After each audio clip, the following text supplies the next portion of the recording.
Cup. I'm in Chicago. Sam had vertigo yesterday, so you will see what you'll get from us. We may be a little out of sorts, but welcome to Jeff Rosland of, is it just Dapper Barons? Is there a the in there? Or is it just Dapper Dapper Barons? Barons. Just Perfect. Dapper Barons. Well, Yeah. welcome, sir. Thank you. Thank you. Glad to be here. Thanks for having me. Oh, Of you're course. welcome. Before we get into it, we'll shout out other sponsors. Sam and Alicia with Bev Assets and Frontline, and now my new friend Paul, and myself and Alias Advising, and Ryan Hallinan and On the Rocks Advisors, and Sam, where's our obligatory Freebird shot? Got it right here. I was like, did Jay get you fresh water yet? No, I've got a couple more left here, so He's I think slipping, man. He's gonna lose his sponsorship deal. this one's fresh. Perfect. Thank you to everybody for joining us. Looking forward to comments, questions, whatever you got this morning. But Jeff, and I got your, where'd it go? Oh, come on. But basically, you've been doing this lower sugar spirits. I'm way oversimplifying it. I'll let you get into the weeds, but lower sugar spirits in the Twin Cities since 2021, right? Yeah, that's about right. Yep. Perfect. So, what was the impetus behind like I mean this in the nicest way, but I ask it of every brand owner I talk to, like, why this? Why not like a clothing brand or real estate, or like why this Yeah. specifically? Mm-hmm. Yeah. Yeah. Great question. Well, it really goes back about 10 years ago.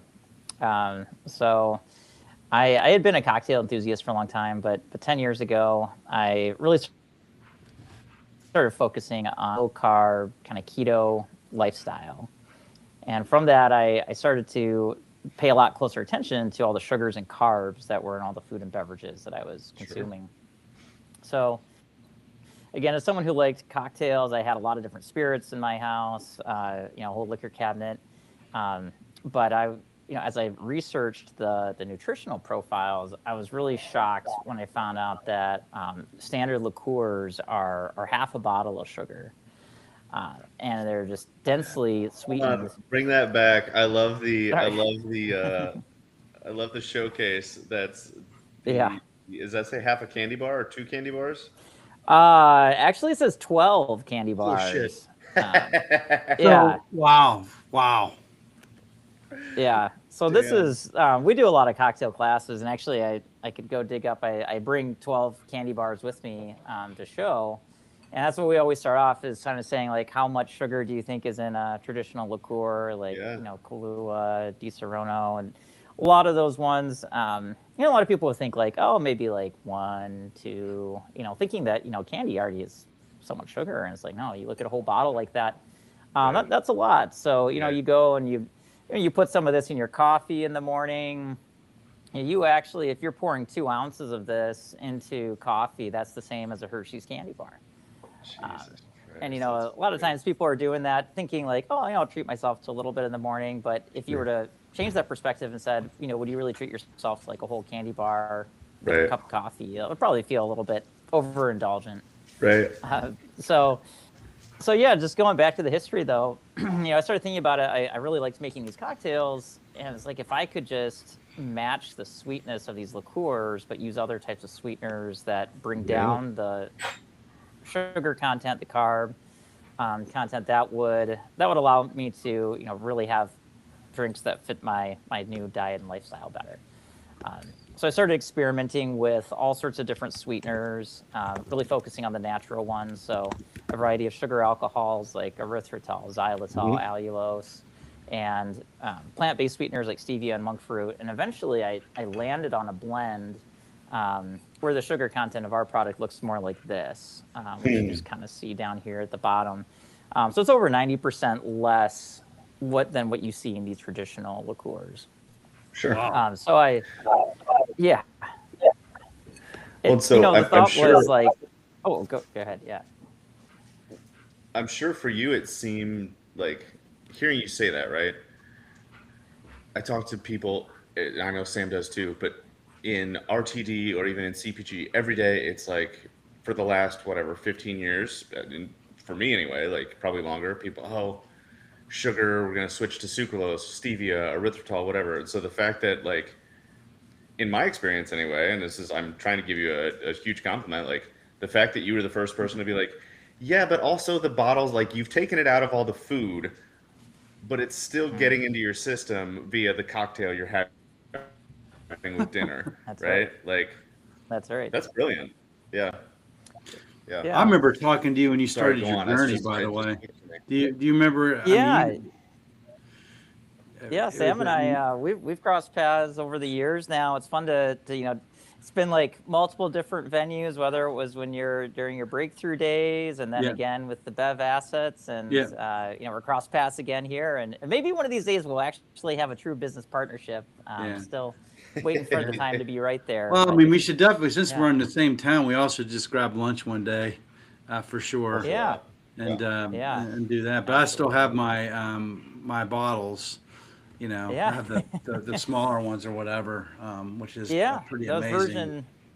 version 1.0 is what you have there, and there's still a few of those left in the wild. I actually was looking around my home. I don't have any more of them, so they're just, I need to get some just to be in an antique showcase someday. But yeah, that's how things started, was with these liqueurs. And really the key thing was, like, we didn't have a business plan. This wasn't like a you think about like big companies, like they're probably looking around at like market data and kind of like looking at patterns of things, say where do I kind of like create something new there. And for me, I was looking to create something that really fit my lifestyle. And Sure. it wasn't until I started telling friends and family about what I was doing, they're just like, oh, that's really cool. Could I buy some from you? Like, I'm like, what are you talking about? And Can we go through a timeline? This is really interesting because I've Yeah. known you for quite a while, believe it or not. We've crossed Yeah, paths yeah. for a few different reasons. But so have you been at this 10 years plus? Well, so I'd say as like a hobbyist, it kind of goes back 10 years. It was 2020 was when with the COVID shutdown, I was working full time at 3M, and we were actually forced to take vacations and furloughs. So I had a lot of extra time on my hands. I said, why don't I really dig into this idea? And that's when I really I still have my original lab notebook journal of all the different recipes, hundreds of different combinations of things. And that's when I kind of nailed down something I thought was really good. And that's when I started to also do research of like, what would it take to bring something like this to market? So I called up other distilleries, and since everything was just shut down, everyone was just sitting around and they had time to talk, which was just really lucky timing. So I talked to the founder of Du Nord. He was one of the first people. Had like an hour-long conversation like this, and he connected me to like 5 others. And I talked to them, and they connected me with 5 others, and got to know like what it would really take to bring spirits to market. Because again, I had no experience in the liquor industry. So 2020. So when did you go first to market? When was your first product to market? Yeah, and then good point here. So 2020, we're digging into all that. It took about a year. It was 2021. It was September 2021 is when we officially got products on shelves. Our first, dozen sort of bottle shops around the Twin Cities. Okay. So it was about a year-long process to find the right partners to produce, get some licenses in place, TTB registration. So the entire year it took you got 12 bottle shops in 1 year? Pretty much, yeah. No, that's good. I'd Hey, say- Jim, Jim Cook is from Boston Beer Company? Oh yeah, exactly. You know how many accounts he got in Boston his first year? Probably like 1 or. It was 30. You It was 30. So I think Okay, your yeah. numbers are right on. We talked to so many founders, they come out, especially in our business up Frontline, and they're like, yeah, we want to be in 1,000 stores this year. Oh yeah. First of all, it's just not really. That's why I want you to really be real with us, Jeff, because Yeah. I know your product is great, right? So your first year you got to 12, right? Now you've been at Yeah. it for what, 5+ years now? Yeah. Yep. So you're going in year 6 really because you started like in right out of COVID or whatever. how many states are you in now? Take us through your journey, I guess. Like if you don't mind, Yeah. like year one to like year two, like can you like accounts sold, markets opened up, mistakes? Yeah. I'd love to share that with us if you don't mind. Yeah. Yeah, absolutely. So year one, like I'd say day one, like September 1st, 2021, we get into like 5 to 10 stores. And that I credit to our initial distributor we had at that point that, made a lot of those connections. So, through those next few months, we got up to maybe, 20 or so. I'd say the next like 2 years there, about 2021 through 2023, it was just all like a learning process. So still, got into a few more bottle shops here and there. We were still coming out of COVID, so there wasn't even really a lot of marketing opportunities. A lot of stores weren't even doing tastings yet until like more like 2022, 2023. So So in a couple of years, were you in like 30, 40 accounts roughly? I think that's about what we got up to by about 2023. I'd say it was about like 30 to 40 accounts. Okay. I was starting to research how to sell into other states, but really couldn't figure out how to do it at that point. Right.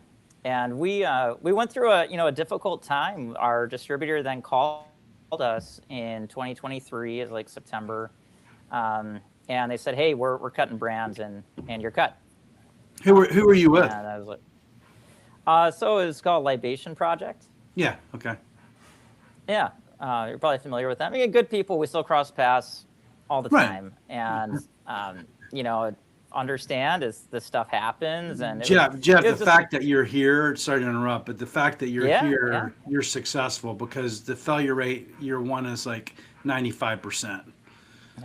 So you beat So- the odds. So congratulations. Right. I mean, you have a great brand. Yeah, I mean, you're here and Yeah. you're in the fight and you're building your business. That's why I want you to take people through the journey. So you 23, Yeah. you get this horrible news. Your supplier, your distributor lets you go, which is not unheard of. Distributors look at their Yep, dead and slow happens. moving inventory. No offense, but they look at the Yep. 365, and if it's not moving, they have to make that decision, right? Yeah. On your brand. Yeah. So what did you do? Well, you had to pivot. That sounds like.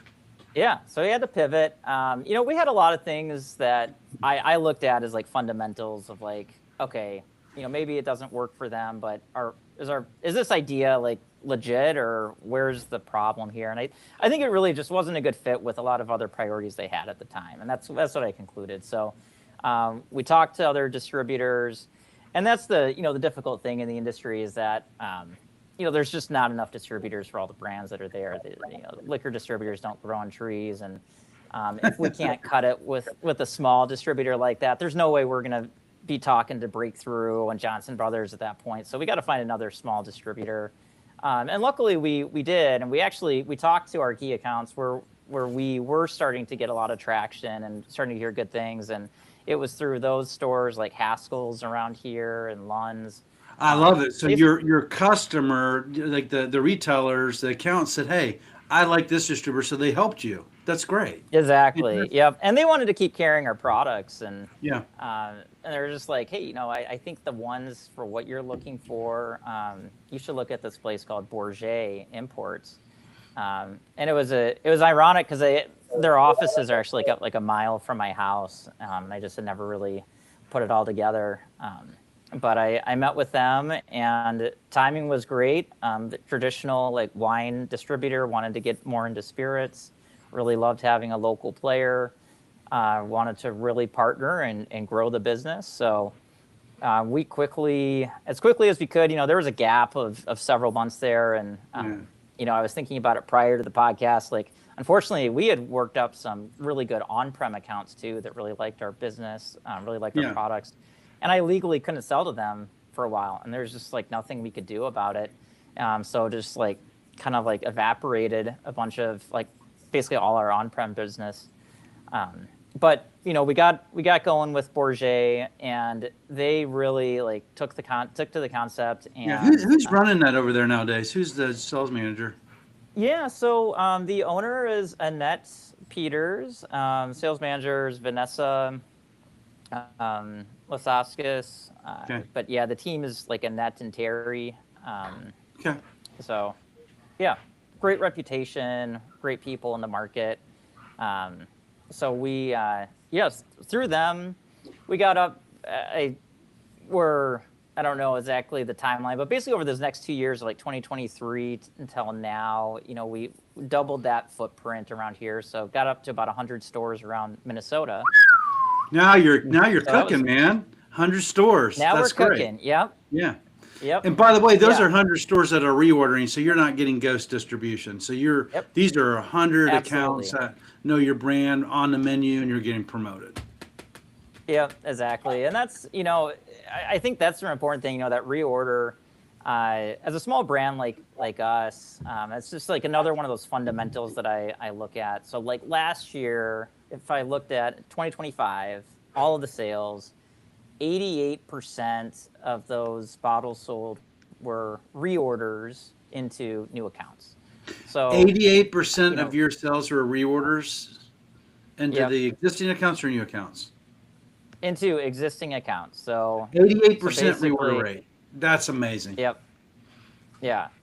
And we have a bunch of SKUs, and it varies a little bit by SKU in terms of which ones move as fast. But the way I look at it is like when I look at all my sales, are accounts buying and or like growing into our portfolio because they like what they're seeing. And then Right. especially like on-prem, to me, like if we sell a bottle into a bar and it's sitting in the back bar and it's not being used, I don't care about that still. That doesn't do anything to help the brand. What I care about is getting on the menus. Is it in cocktails that they taste good, so people order more of those and they're keeping it on the menu, and that's Right. exactly what we've seen. So like that's why like I know that people like our product. They're coming in, and we're doing a lot now to generate that pull through. So we do tons of events, and I'm happy we'll dive into that aspect as well. But like I think a lot of these brands, big brands, unfortunately, it's almost like a pyramid scheme where you can spend a lot of money up front. You get a lot of placements, but if you don't have that pull through, like eventually it gets moved to clearance, it gets dumped, and Well, Yeah. people would arrive it's at Breakthrough talking to me, and a lot of suppliers are like, "What's your universe of accounts that you call on?" Was the first question a supplier will ask us. yeah, Okay, who, how many Tito's accounts do you sell to? That's the second question they ask us. And then the statement they make, they want to be in 80% of Tito's accounts. And we would look at them and go, why? yeah, You can't afford to be in 80% of Tito's accounts. Right. But yeah, oftentimes, a yeah, distributor we've done the disservice will say, okay, we'll do it. This is what's going to cost you to do it. We need incentives. We need dealer Yep. loaders. We need to do some price Yeah. discounting. And then we'll talk Sure. to someone like you, Jeff, and they're like, holy cow, I don't have that kind of money to support that. I'm like, exactly. Right. So now how many accounts do you really want to be in? And how many accounts can you support? right, Yeah. Right? exactly. Guys, real quick, I got to jump in with James asked a question. He said, James Warren, which again, thank you for joining us this morning, James. He said, I'd be curious from Hey, Jeff's James. point of view, what's the lesson he learned back then that is still paying dividends now? How did they get through that difficult experience of the distribution setback? So you answered a little bit already, but I'd be curious, like, there's a lesson you learned then that's still, that kind of stays top of mind now that helps you get through situations like that. Yeah. Well, I think the number one thing is fit. With your distributor, is it the right fit? I when the first distributor, severed things, it was a time of reflection of like what's really going on with our brand. But it was very motivating to talk to people because we just started to kind of figure things out. We were just starting to do more events, and that's where this like Haskell's has been a good partner to us here. They're like, this isn't the end for you guys. Like, we just got to get you with another distributor, and we'll help you connect the dots. And they, and they were a great referral. So Yeah. having that on our side with the resume to say like, we're in a baseline of places, 30, 40 places or so, Yep. and we have an account like Haskell's who's like vouching for us and saying, hey, these guys are actually out there. We're doing tastings. People like our products. We like our the Dapper Barons products. That was a big thing. So, it was fit. And then, Bourget was a great fit for us as well for where we were at. And we actually just moved again.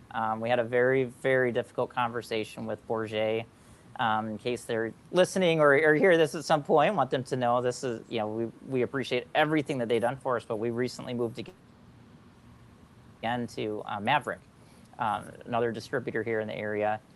Oh, wow. And it's one that we just feel like from a fit perspective of what we're going for and where they're at and, where Bourget is at now, this is just a fit conversation. So Johnson didn't buy Maverick in yeah. Minnesota, I guess, so they still exist here. Correct. Okay, got it. Correct. Yeah, Okay. and Illinois, actually. So so that's where we see some upside as well, is that working with, the smaller Maverick. Who's running the Maverick operations here? You might know the name. His name is Mike Steffel.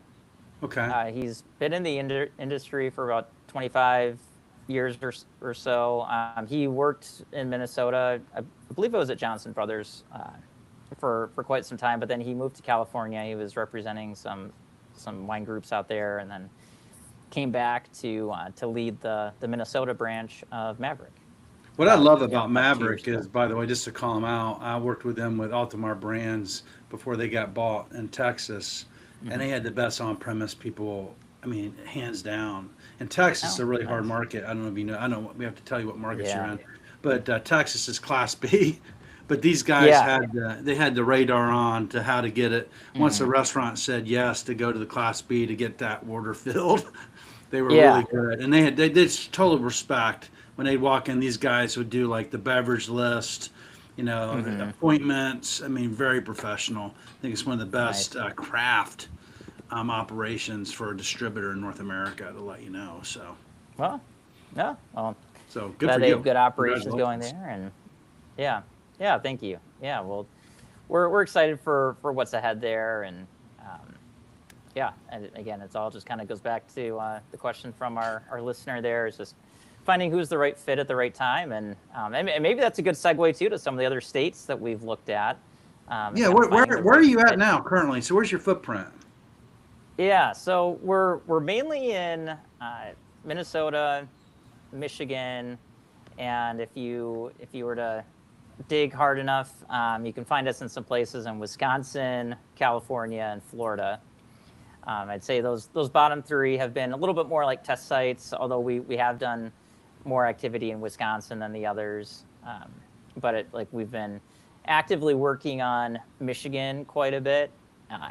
And that's a unique one. I'm sure, Sam, in your experience with it being a control state, like you probably know the ins and outs. You mentioned Texas. So I have an older brother that lives in Texas.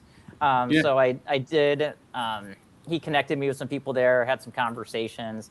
Just as you said, complicated market, and I didn't even know the name for it. I guess maybe Class B. I'm guessing it's the fact that like the bars technically have to buy it from Class B. stores. And, So the packaged liquor stores, they have a Class B license to sell to the bars. So the distributors don't for spirits. Now for beer and wine they can for sure, but exactly. Yeah. Spirits in particular is tough. And then I believe to get an out-of-state shipping license there too, I think it's closer to like $2,000.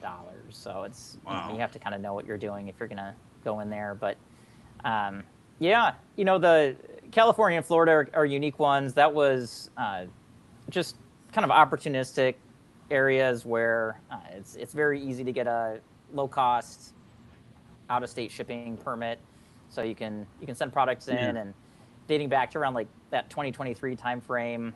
Just for fun, I tried like applying our products at Total Wine, and we were approved at like a handful of Total Wines in both of those states. So we were able to get some product out there, but when you're not out there supporting it, it's hard to get any good velocity. So again, it was just you're talking about one of the questions I posted last night is the realities of distribution and route to market. So you're talking about your route, right? And you talked about how you began here in Minnesota, from Libations to Bourget, and now you're with Maverick. Like that's in a matter of like 5 years, right? Kind of ish timing. Yeah. So your journey, and then you're like, hey, I'm over in Michigan. You can find us in spots in Wisconsin. So Cora's Minnesota, now you're starting to put some spots up on the map. Are you doing that through DTC by chance, direct to consumer? Like, how are you getting those spots? Are you just getting Yeah. a small little distributor to get them to play with it? Like, how are you going to market to activate in those like Michigan, Wisconsin, those other markets? Yeah, yeah. Well, the Florida and California, actually, it did start with DTC opportunities. We actually signed up with a company called Reserve Bar. You can still find our products on there. And the way that works, for listeners who might not be familiar, it feels like you're on Amazon for liquor and just buying stuff online. But what's really happening is that your order is being funneled to a store of some sort, and a liquor store is fulfilling that order. So that's happening behind the scenes, and they work with stores that are strategically in California and Florida, because it's very easy for suppliers to ship their products into those stores and then have them ship out. So has that been your that's path kind of though to what- get into Michigan? Is that how you're creating your path through DTC? Well, not so that kind of got us into some stores in California and Florida. DTC, I'd say overall, like it helped fulfill some orders, because early on when we started, we worked with some influencers and we got a lot of questions of like, where can I get your product? In all sorts of different states. So we wanted some way to ship. So that's why we went with Reserve Bar. Michigan is very unique. So I'm actually from Michigan originally. My business partner also from Michigan originally. Grew up there, lived there for first, 22, 25 years of our lives. So we still have networks there, friends and family. And from that, we thought, okay, maybe there's a way we can have a little bit more demand there than usual. And with it being a control state, you basically have no barriers to entry. So it's sort of like the opposite problem of what you have in a state like Minnesota. So when I was saying before that distributor dropped me, now I can't sell. Well, in Michigan, once you're registered in the state, which basically anyone can register, it only takes like 30 days or so for approval. Any store can just buy your product, and that's all there is to it. Like there's no friction with distribution. There's no loyalties. It's not like, oh, I only buy from this distributor, and because I like Jimmy, he comes in every week, so I That does happen in Marcus, by the way, just to be transparent. Yes, exactly. Exactly. We know all about it here. So, it's like, okay, as long as product is there, you have to. It's kind of complex. You have to ship product first. You don't get paid until it actually sells. But anyone can go into any liquor store and say, I want to request a product. But it's been a learning process with that, because although you have zero friction and zero barriers to entry, you don't get any propulsion from your distributor either.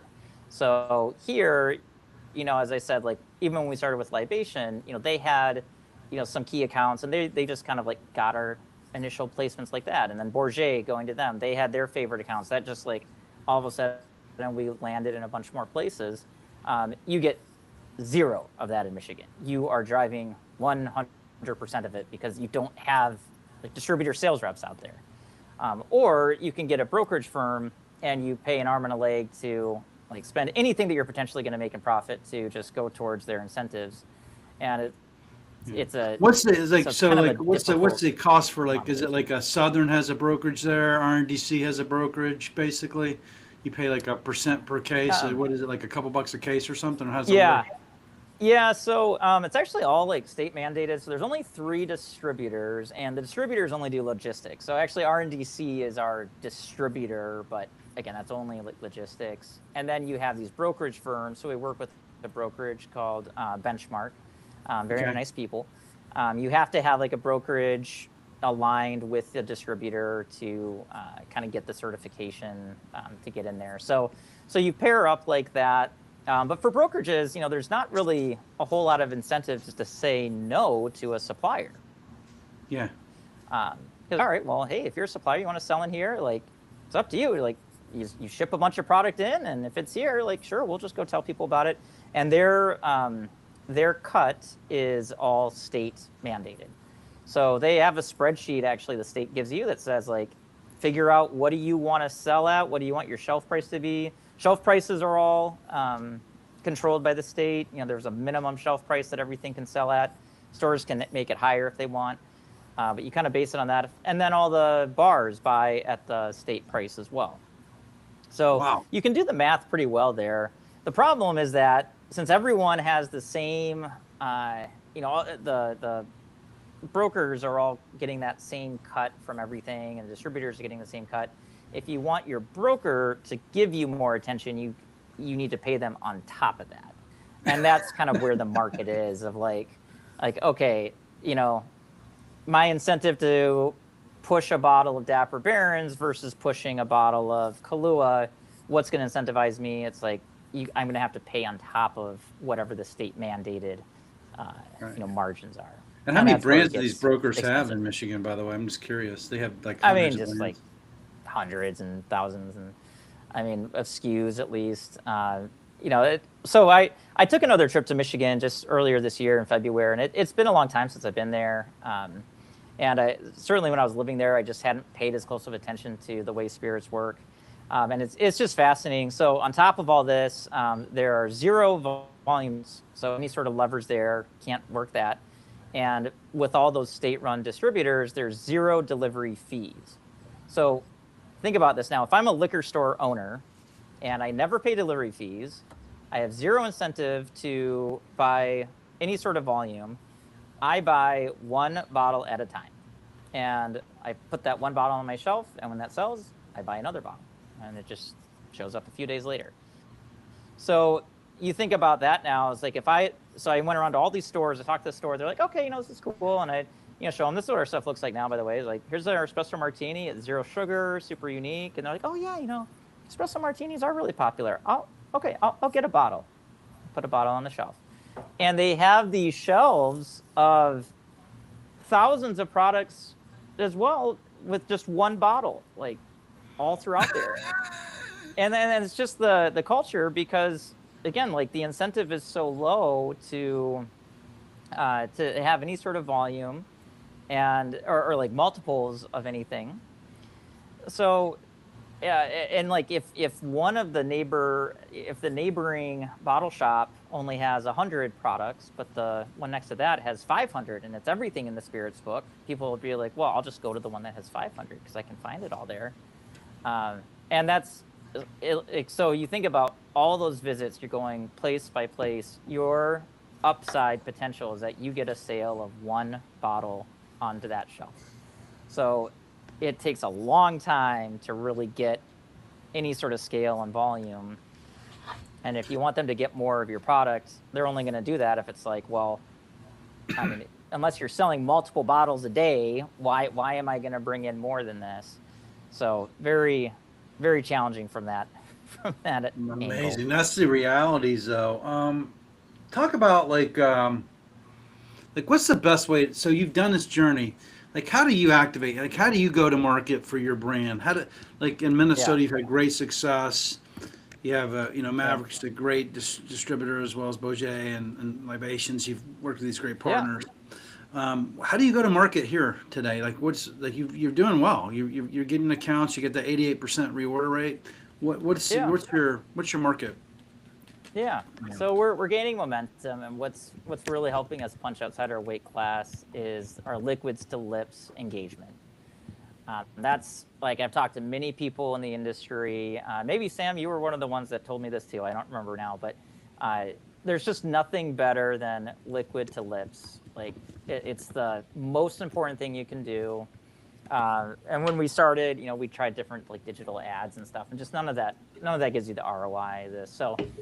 I've worked really hard. I share this with any other distributor or like distillery around here. I have a very curated list of all the different possible sampling events that happen in Minnesota each year. And this is everything from like Taste of Maple Grove, Taste of White Bear Lake, Shriners fundraiser here, community fundraiser there. Like there's all these things. And it's difficult because there's not a list like this out there. You can try GPT, it won't find them either. It's just from like hearing about this for a few years. And then finding who the organizers are, reaching out early enough to get a table. But the nice thing is like most of these are free. And that's what I tell my peers. It's like, you should be at all these things. Like They're free, and you you're get getting, to talk to consumers about your product and taste them. My God. yes, yeah, yeah. So, some of the really big ones, there's table fees and stuff, but most of them are free. They're huge opportunities. And I've used those opportunities to establish closer partnerships with liquor stores that are nearby wherever that event is being held. And I'll talk to that liquor store and say, hey, I'm going to be at this event, on Saturday. Would you be interested in carrying some products? Because I think this is going to generate interest right in your immediate area. Usually that works there. And if they say, you know what, no, I don't know, maybe you'll generate interest, maybe not. I'm like, how about we do this? Could I print out a piece of paper and ask people to sign up and say, I will buy this product from this store, and I will give you those papers afterwards. Would you then carry products? And it's like, okay, sure, yeah. I mean, if you want to do it that way, it's fine. And that's what So we've at done. your we tasting, actually let me make sure I was following. So you go to this tasting event, you get the Yep. piece of paper, you talk to the people. Hey, you like this? Can you give me email and that you're interested in this product? And then you took that piece of paper, went to the store, and said, I just talked to 30 consumers that want the product that'll come to your store. Yep, exactly. That's exactly right. And So- has that been and what's your conversion rate on that with the store? Pretty high? Pretty high. I know, of course, some people overcommit and everything, but I'd say it's at least 80%. And so we call it pre-ordering, the pre-order process. Oh. So I say you can pre-order. And actually, the stores love it. The stores that have done this, they've said, yeah, like after they see the results, they're like, are you doing any more events? And like, yeah, I'm going to do a lot more events. Like, okay, well, just let them know that they can order You found products. the secret formula, path to market. I'll go to this Yeah. event. The event's free. I'll talk to consumers, get them to sign up for it, and go back to the gatekeeper and say, look, I got 30 consumers or 100 consumers that just taste it, are ready to buy right now. Here's their email. Yeah, exactly. So then the stores call them up. So the stores bring in the product, and they call them up and say, hey, I got your order ready. Come on and pick it up. So they go. By the do way, that, and then- ChatGPT didn't do that Yeah. for them. That was actually human-to-human combat. Yeah. Just for everybody.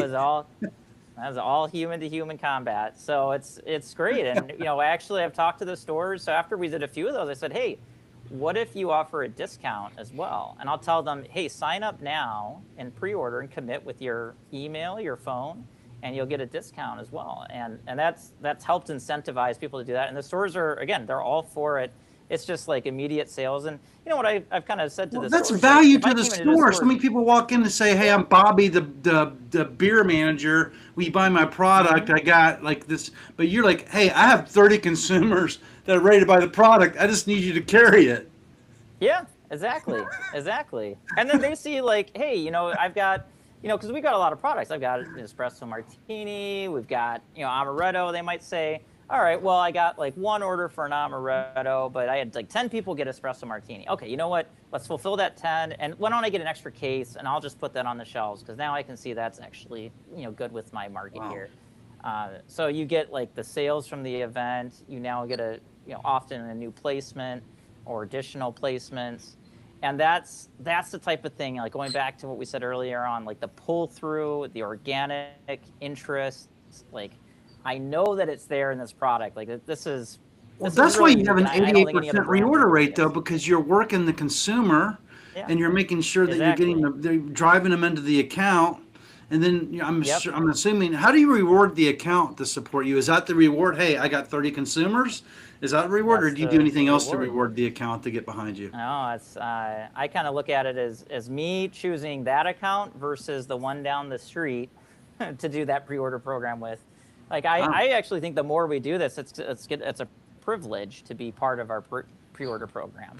Yeah. So we have a sign, and we say, well, here's the different accounts that are part of our pre-order program today, and if you want your favorite liquor store to be part of it, have them talk to us. And it's So you it's ask a them, really you say, great. hey, who's your customer you prefer to buy the product at?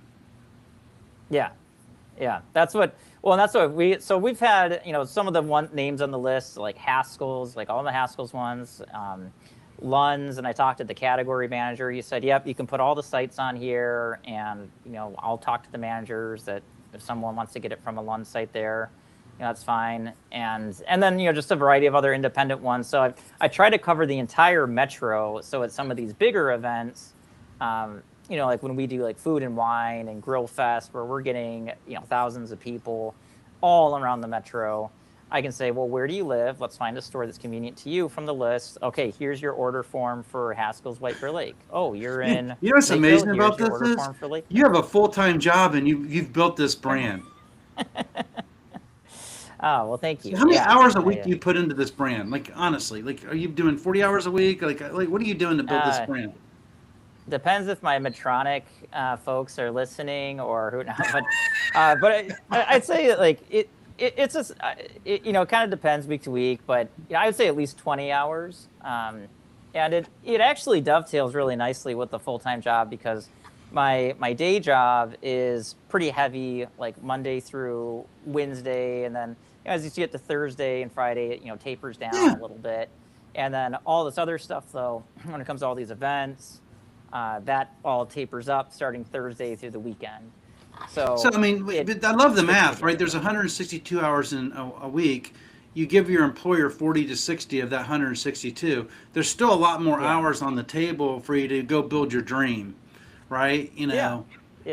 Which is fantastic. I wish I would have done what you did because when I went in and I was working for the man, I was like working 80 to 120 hours a week for the man and barely sleeping and going on in. So that's what you just shared is you can have a business, still be loyal to your employer and deliver on your promises and bring something to market like Barron's, which leads me to my next question, kind of change the subjects. But sure, yeah. I'm assuming for Better For You, you showed that half bottle with sugar, and then you showed your bottle is, and I think you answered this earlier, actually, I'm answering my own question, is you wanted to find something good for yourself because of your lifestyle. Yeah, exactly. Yeah, that's what it all started with is like something that I would enjoy. And I actually still get questions when we do all these events. People are like, well, what's your favorite product? And it's like, well, I created them all so they tasted delicious to me. So I really can't choose a favorite. To me, they're all perfect. But it's something that, again, like this wasn't a business plan idea. It started with really a passion and love for cocktails and wanting to have this Better For You profile. And I think that everything is moving in this direction, though, and it's really a positive time. With all the negativity around the alcohol industry, and you just see so much consumption go down. I think that what people are looking for are just better options that fit the more modern lifestyle, and it's all age groups. Like I actually feel like we did. They're the ones that are more familiar with liqueurs and a lot of these classic cocktails, and they're ones that are really conscious of their sugar for a variety of health reasons. We have, unfortunately, like diabetes epidemics, and I have all sorts of stats on our website if you're interested. Well, how do people find you actually? But, that's definitely an important category. But even the younger folks too. I mean, like the way when I was growing up, more in the 80s and 90s, the health guidance from the FDA was the food pyramid, and at the base was carbs and grains and rice, and it said have 12 servings of this a day. And now, earlier this year, the FDA flipped that around, and now the guidance is it's all about meats, vegetables, have a very small amount of carbohydrates, and especially processed foods or anything like that. So I think people are really shifting their consumer preferences. A stat that really shocks me is that now 60% of beverages on the market are sugar-free. So sugar-free used to be the alternative for the health nuts. Right. Sugar-free is now the norm. That is what people want. Well, so that brings me to a question, and I have to make a comment first. So months ago, I had a non-alc functional brand who was trying to get into gyms, and he said these gyms will come in and let me do tastings there with their members, but they don't want to carry my product. Like they won't place an order yet. Okay. And he's asking me, he's like, how do I, you know, get around that? And I'm like, dude, I'm the ops guy. Like, I don't fucking know. He goes, well, I can't afford to bring anybody else on, and I still need your help for ops. So like, help me, right? Just come up with an idea. Yeah. Okay. So just in the interest of getting creative, I was like, look, I literally told him what you just said. I was like, take a sign up sheet. It's a gym. Like, just ask people, hey, if this product was carried here, would you buy one on your way out of the gym? You know, and not even the way you did it of Yeah. like pre-ordering it, but just to like show interest to the gym, like, hey, these 50 people at least Yeah. said on paper that they would buy it, Survey. right? And so it's validating Yeah. for me to hear that, you know, obviously you took it a step further with the pre-order and you know, I didn't have that idea, but it's validating to hear that even just the impetus or the start of that thought process holds weight, right? Yeah. So that's Yeah. super cool, and I'm definitely going to continue to tell that story. I think the question I have is like, when you get pushback from people, I mean, to what you just said, I've been thinking about this the whole time we've been talking. So sugar-free is the norm. You know, the functionals, the health-forward beverages are more and more and more prevalent. So, like, when you get pushback from people saying like, yeah, I don't want to carry it, why? Like, what's the? Because Yeah. I have to assume if I'm that person, like, oh, a healthier, like much less sugar spirit, how could it not sell? You know what I mean? Yeah. Yeah. Yeah. I know it's something that still gets frustrating, and I think that, you know, I reflect on it in a few ways. Like when it comes to these cocktails that are like zero sugar, I do feel like there's so much in the value there. Like how can you say no? I think one of the things is that people are skeptical about the flavor and the Okay. taste. Sure. So when they see zero sugar, what comes to mind is like Diet Coke, Diet Pepsi.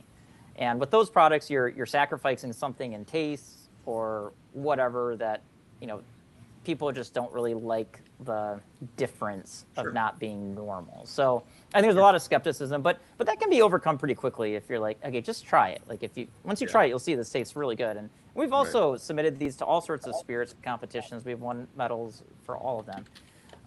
So like that's a big thing. But you know, I think the other aspect that I still haven't figured out, and it's kind of as the, you know, the newbie to the market, is just the market dynamics of a store wanting to see brands do like all sorts of support with, you know, are you going to have like signage? Are you going to, what type of deals are you going to give me? And Sure. like all of that stuff is very distracting. And if you're like, I'm just trying to like sell you a product normally, Right. as cool as it sounds, they have a lot of other Right. things that sound cool. Their attention just goes to the things of like, well, I can do all these like specials with these other brands, and then I think the last thing is just like the first mover disadvantage here of like with it being so new. Yeah. What people usually say is like, well, I've never seen a product like this, and that's because when people start drinking, they don't care about their sugar.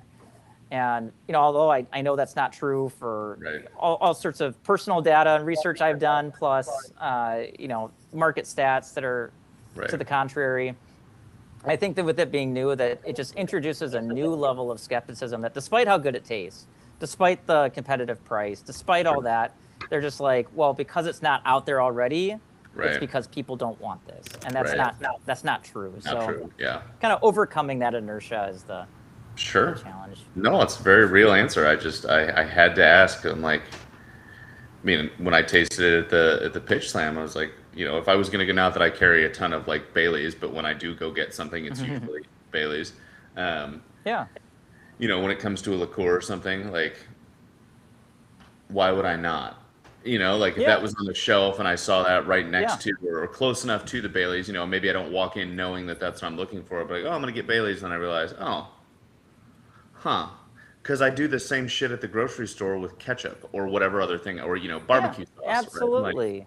I love barbecue Absolutely. sauce. I don't need there to like. I like it unsweetened, so you know what I mean, or like less sugar. You know, Yeah. so yeah. Yeah, you don't want it. I don't think anyone likes overly cloyingly sweet things. Like that's the thing is that sugar is basically free in this country or in this world. Like it's so cheap. So the more of that you can pack into products, it's just like filler that's free. So that's where everyone kind of goes, and that's why like, the more sugar and water that you can pack into a bottle, you're just getting more margin out of that. And it's difficult. I think that the going back to what you were saying, just like the skepticism around this, and like why would you not just buy this? We've had a chance to talk for like 50 minutes here. If I had that same opportunity to talk to any of these restaurant, or whether it's a restaurant or like a category manager, I'm sure that if they sat down and really thought about it, they'd be like, wow, this does just make so much sense, and it's a craft product. But when you have like 30 seconds to get in front of someone and be like, hey, I've got an espresso martini, it's really good, and it's 0 sugar. It's like, okay, well, what are you going to do for me again? Like, what's the sale price? And, what's my kickback going to be? And I think even just that, whether you intended it this way or not, I think that's it's a story I'll end up sharing as well. It's a really interesting point of like, because Sam and I beat this horse to death constantly with people of like, hey, it's going to take several touch points. Follow up is the name of the game, right? Like consistency is key, all these things. And we beat that horse to death and we're such broken records about it. But the way you just framed it is really useful in like, hey, if I had a single hour of somebody's time and could, lock them in a room and walk them through all the benefits of my product and the this and that and the data I've got and so on, I could probably convince them in one shot. But nobody's got an hour to give to anybody anymore. So I've got to get an hour's worth of time in 30 to 60 second increments and do the math on how many visits that's got to be based on that, right? That's a great way of thinking about it. Yeah. Well, you gave it to me, so thank you, right? Like, but that's it's really simple math of like, yes, to Sam's earlier point, he and I lament on this all the time. Brands going, well, how many people have you talked to? How many accounts have you closed? It's like, yeah, once I've talked to them for a cumulative 60 minutes, 90 minutes, 120 minutes, then you can start getting up my ass about, hey, why hasn't this sale closed? But when I've only talked to them once for 3 minutes, we've not hit that threshold where we've had a deep enough conversation. So it's going to take multiple instances, right? Oh, yeah. I mean, what's the average account touches that you would do to get them to say yes, Jeff? Well, I've thought about this. When it comes to like on-prem, where you're really trying to like convince them of the flavor and all the benefits, and you're like waiting at the timing of menu changes. I mean, most of our on-prem accounts, I've been talking to them for like a year before they buy, and it's probably like 3 to 10 interactions. And it's just that sales cycle is so long. So 3 to 10 interactions a year to buy, timing of menu. Yep. There's a lot of factors that people don't consider. They just think, hey, I'm just going to go out and the place here in Prior Lake, Charlie's or whatever on the lake, which is a great place. Yeah. You got it's timing on the menu, right? I mean, they'll talk to you, but it's like, well, yeah, but my menu doesn't change for another 4 months, whatever. Yeah. So. Yes. Yeah. Between all those things, it's a long sales cycle with them, and a lot of like repeat interaction, and that's that's the challenge. That's where your distributors kind of get involved, and because they're the ones that are probably talking to them every week at least to get reorders and all that. So it's that's a challenging one as like a brand owner like this. I can only be so many places, and it's difficult. The stores, that's where it started like that as well. It could take a lot of touch points, but really for the stores, they're just looking for a convincing argument of why is this going to sell. And I've almost kind of like pivoted the conversations that, although I love the integrity of the product and everything about it, they are much more eager to hear a story of like, I'm going to do an event, down the street next week, and it's going to get all this interest, and you kind of go down that direction. Then it's like, I don't care if you're selling 0 sugar espresso martinis or full sugar pickle juice, watermelon spritz, like whatever. If you think it's going to sell and you're going to do all that hard work for me and all I have to do is just take orders, then fine, I'll do it. So like that's kind of the dynamic I see between the on and off. Amazing. You want to take the ask? Sam, you want to ask our question? Go ahead. Yeah, I was like, you take it. Yeah. So as we wrap up, a couple of things, Jeff. Sure. We got an important question, and then we'll ask you if there's anything else we need to cover off with our audience today. So first of all, thanks for joining us. Yeah. We ask everybody that comes on Drink Up this question: what's the difference between success and failure? Oh, yeah. Good. Good question. I mean, I think success, for me, I'd say success is meeting the expectations that you set for yourself. Failure, I feel like you only fail if you stop learning, and like you just kind of like put that on yourself. Like, I feel like anytime I felt like I've failed at something, as long as you've learned and you move on from it, it's really not failure. It's just all a learning experience. So that's how I would look at it. What keeps you going? I'd say when it comes to the drinks business like this, it's all those events and the reactions of people, and particularly like the eye-popping reactions when they see this. I love cocktail classes are my favorite thing to do. Going back to our conversation earlier, when I can get, a solid half hour in front of people, tell the story, show the visuals, the reactions are often like, I'm never going to buy anything else again other than Dapper Barons. Like, why would I? Yeah. And it's like, okay, I've created something that really people just fall in love with and go crazy about. Like, I think the sky's the limit. I'm really excited to see what's next. And that's what keeps me going, is like, there's good things in the future coming here, and I want to be there to see it. Well, I love your website. It says you have a purpose, and your purpose is to get sugar out of people's bodies and actually drink better for you a product that you came and you developed. Is there anything, so as we go around the table, is there anything that we did not cover today, Jeff, that you would like to convey to our audience before we wrap up? Yeah, I think we covered all the big ones of, just understanding your purpose and mission behind the product. When it comes to the liquor industry, the unique differences from state to state, control states versus free market states. And then I'd say that just the biggest thing is like distribution and like that side of the market, the control of that, the influence of distributors, like that. You just can't underestimate that. And if anyone's ever new to the industry, I think anyone who's new to the industry underestimates that until they really live through it on their own. And then the market activations, like I appreciate the opportunity to talk about all the strategies we have there. It's been a master class, we're actually. really excited about how successful those have been. Yeah, it's been a master class exactly in terms of how you go to market. Yeah. So Thank very you. much appreciate you sharing and learning with everybody. So thanks, Yeah. Jeff. Thanks for Appreciate it. joining us. Just going around the room, Adam, any closing thoughts from you?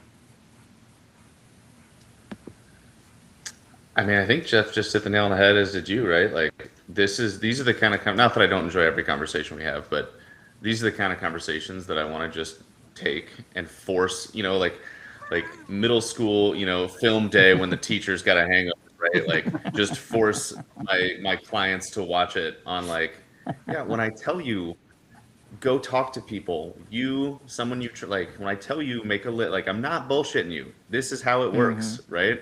And this is a prime example of how it's successful, the numbers to it, slow and steady, shit that's going to happen. Distributors are going to break up with you. That's okay. It's just, your insights have been very useful. So thank you. Yeah, Yeah. very, very, very Thank you very thoughtful, very open. We're wishing you great success. For me, your mission, when you have a mission and a purpose, that really resonated with me. And I've talked to you a few times, obviously, over the years, which is great Yeah. to see you still, living the dream, man. And anything that I can do personally to help you, just let me know. Happy to do that anytime, Jeff. Thank you. So thank you so much for Yeah. coming on. I'm so glad that you joined us today, because it truly is a master class and how to go to market. And as Adam said, is if you're patient and you're persistent and you show up, you can be successful. And you're gonna have distributors fire you. You're gonna have customers delete you. But you stayed in the game, man. You stayed in the fight. And I think it's just awesome that you shared what the realities are and how to go to market. And we wish you great success. With that, we'll wrap up Thank you today. very much. Jeff and Adam, please remain on the line. And we'll call it a Saturday. And until next week, Adam and I will be back. And Jeff, you're forever alumni, so you're always welcome back. Thank you. Appreciate it, guys. Thanks, everybody. Take care. Have a good Saturday. Thank you. Bye-bye.